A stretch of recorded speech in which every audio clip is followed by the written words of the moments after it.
Hello everyone, and welcome back to Bigfoot Lake. You might want to take this time to make sure your doors are locked and your curtains are closed. Tonight's story is the basis of a 1978 book titled The Walton Experience and a 1993 movie titled Fire in the Sky. This is the story of the abduction of Travis Walton. Many consider his story to be the most believable story of alien abduction. So, with that being said, let's dive into tonight's mystery. In 1975, Travis Walton worked as a logger. His crew consisted of 6 other men, with Mike Rogers being the crew boss. They had just been awarded a contract to clear a 1,200-acre plot of forest. The schedule was tight, and they needed to work long, full days to get all the work done. As the crew was being pushed to their limits, they were working until well after dark. At the end of the second day of the project, which was November 5th, 1975, the crew wrapped up work for the day and hopped into Mike Rogers' truck. They were all exhausted and just ready to get home. While driving down one of the logging access roads through a heavily forested area, the crew noticed lights in the distance, out in the trees. At first, they didn't pay the lights much attention, as they just wanted to get home, but Travis wanted to go check it out. Reluctantly, the rest of the crew agreed, and they turned onto another logging road to get closer to the lights. As they got closer, the crew saw something like they had never seen before. They saw some sort of craft, hovering off the ground several feet, with several lights coming from it. At first, the crew just wanted to get out of there, but Travis jumped out of the truck to get a closer look at the craft. As he got closer, the other crew members yelled for him to get back to the truck, but Travis wanted to see it up close. All of the crew marveled at the structure of this craft. The design and detail was something that impressed them all. As Travis stood there looking up at this amazing sight, the crew continued to yell for him to get back to the truck. Just as Travis was about to turn and head back towards the truck, it happened. The whole crew saw a beam of light come from the craft and strike Travis, knocking him backwards 20 feet. The crew thought Travis was dead. Fearing for their lives, they all jumped back in the truck, and Mike drove them back down the logging road. They didn't get very far, and Mike Rogers stopped.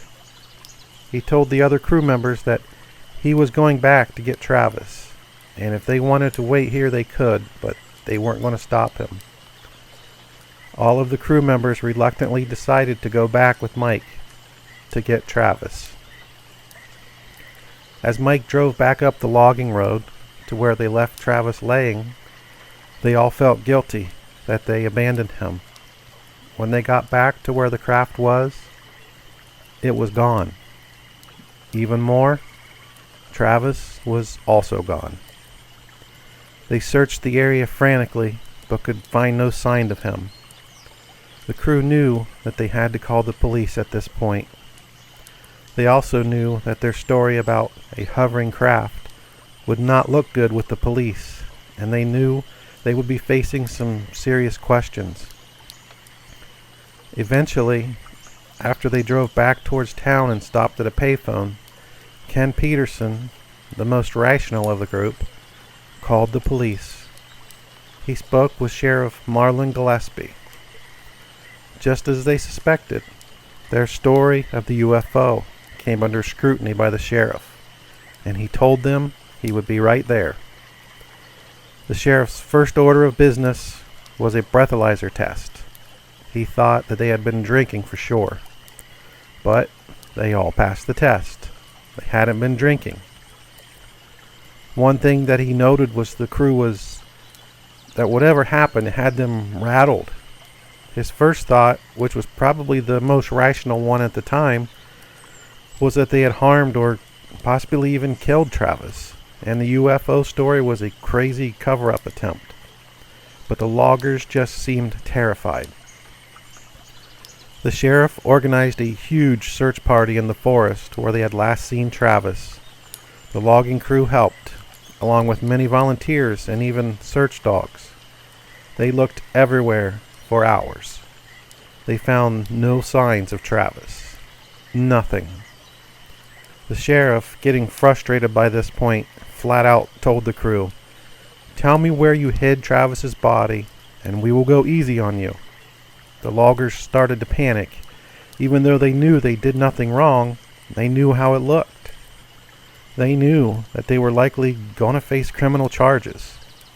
The UFO story just wasn't holding up. So, not only are they worried about their friend Travis, they begin to worry about their own predicament. As the search continued, Mike Rogers noticed 3 men with red jackets who were scanning the ground with something that looked kind of like a metal detector. Mike asked the men what they were searching for, and the men replied that they were scanning for radiation. Mike continued and asked them what group they were with, but they brushed him off at that point. Mike then asked the men to scan the crew's clothes for traces of radiation, which they did, and there was no trace. But then Mike remembered that they had all been home since the incident and that those clothes were all back at home. Then he remembered that in his truck were the crew's hard hats that they wore that night. He presented the hard hats to scan, and when the sensor came close, it pegged the radiation meter all the way. The men in the red jackets just kind of blew them off and started walking away. Mike walked over to the sheriff and told him about the radiation and asked him what group they were with. He told Mike that they were not part of any of their group and that none of them were testing for radiation. Mike and the sheriff walked over to where the 3 men had been scanning, and they were just gone, nowhere to be found. The search for Travis went on for 2 days. They found nothing. Travis Walton was simply gone. When the news got word of the story about the UFO incident, the local town became a media circus, which only added to the sheriff's frustration. He was sick and tired of all the nonsense. He ordered the crew to take lie detector tests, all 6 of them. This would put an end to this craziness, except it didn't. One by one, 2 hours each, they were all tested by an experienced polygrapher. 5 of the 6 tests showed truthful results, the 6th test being inconclusive. These men were telling the truth, according to the examiner. Sheriff Gillespie was dumbfounded. What now? 5 days after the night of the incident, Travis Walton reappeared. His story has been the subject of UFO lore for over 40 years now. He remembered waking up on a road he didn't recognize. It was nighttime, and it was raining. He sensed a very bright light above him, and he described the underside of that same craft the crew had seen when they were all together. All the amazing detail. And then it flew off into the night sky, leaving him there, lying on the ground. He was weak, dehydrated, and depleted. He knew he had to get help. Travis struggled to his feet and began staggering down the road. As he went along, he picked up speed until he was eventually running. He saw a rest stop ahead, and he used a payphone to call his brother. His brother couldn't believe it. Travis was alive. Travis recognized the rest stop by this point, and his brother came to pick him up.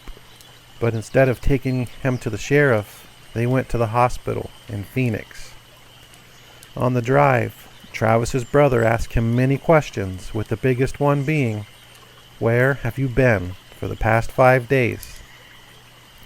Travis thought that he only been on that road with his coworkers for a couple minutes. The reality hit him hard, and he kind of shut down at that point, almost like he was in shock. It just didn't make sense. And he sat there in silence and not answering any more of his brother's questions. Once at the hospital, the doctor recognized Travis from all of the media attention, but kept his visit private. He examined Travis and noted that he was malnourished, tired, and weak, but other than a small needle puncture in the bend of his arm, nothing else seemed wrong. Drug tests and blood tests all came back clean. Travis's brother drove him to his house in Phoenix and called the sheriff.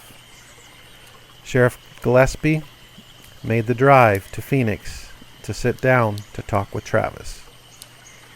The sheriff described Travis as looking like he was in shock and looking like he had been through something traumatic. Travis tells the same story as the loggers, the UFO, the beam of light. None of it makes sense. As quick as the sheriff leaves, the media shows up. Everyone wants answers. Over the next few days, Travis begins to get flashes of his memory back. He remembered getting out of the truck and walking up to the craft. He remembered the crew members yelling at him to get back to the truck. He just wanted to look a bit longer. He remembered that just as he was about to head back to the truck, the craft began spinning slowly, emitting an eerie mechanical sound.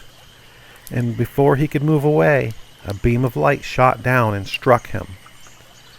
He recalled being in the presence of doctors with lab coats, masks on their faces, and orange glowing light, in and out of consciousness.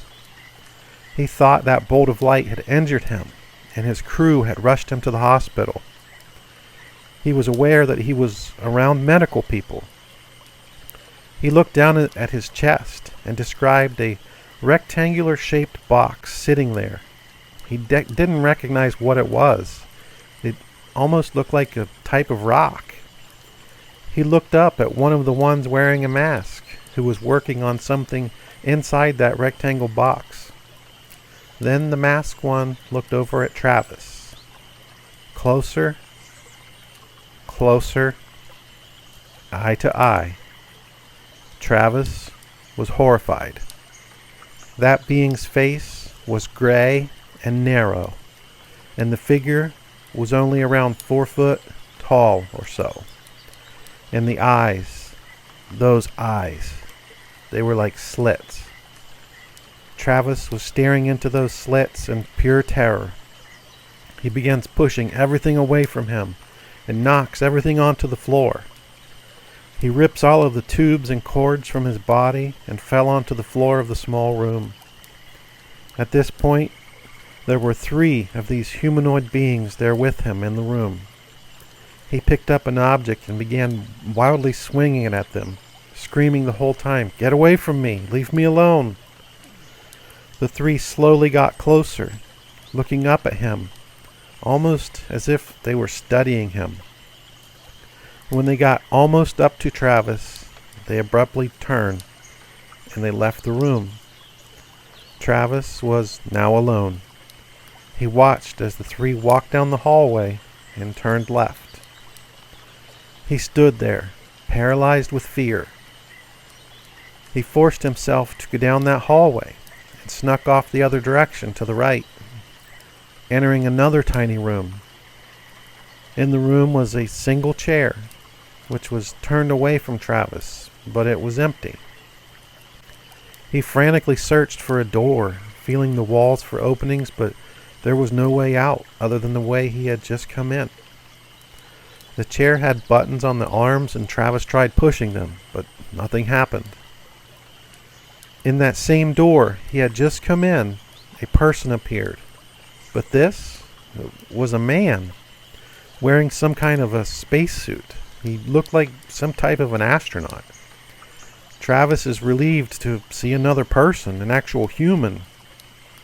Travis ran over to him and begs for help, asking, "Where are we? What's going on?"